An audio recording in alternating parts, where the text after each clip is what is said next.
And when you are beginning to obey, be prepared to look stupid. Be prepared to not be understood.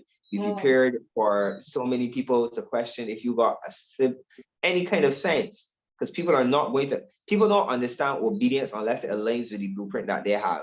People don't understand obedience that steps outside of the box. People don't understand obedience that doesn't align with the plan that they set up. So the minute that you start to be obedient in ways that looks a little radical, people gonna call you crazy.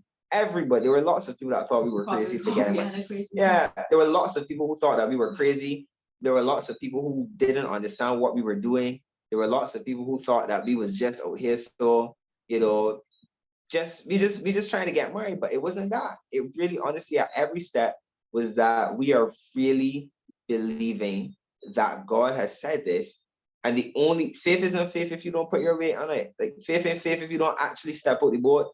Knowing that if you step out the boat, you can walk on water, and not stepping out the boat isn't faith.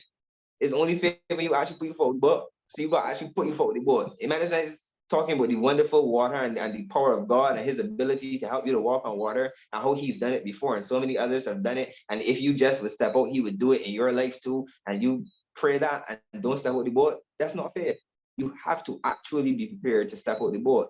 And stepping out the boat will bring fear with it. It will bring so many other things, but you still have to be prepared to step out the boat. So that's not just a marriage statement or a relationship word. That's a legit word for anybody that needs to hear that. If there's something you've been believing God in faith for that God has said to you, knowing that he said it and not stepping out the boat is not faith. So your knowledge of what God has said will not change anything. You actually have to get out the boat.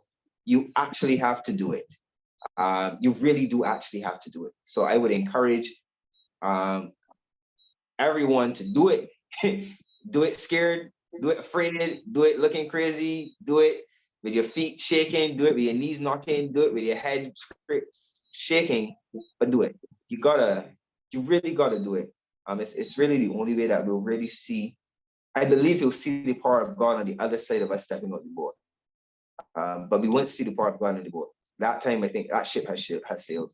I think we'll see the power of God on the other side outside of the boat. And so we've got to be prepared to step outside.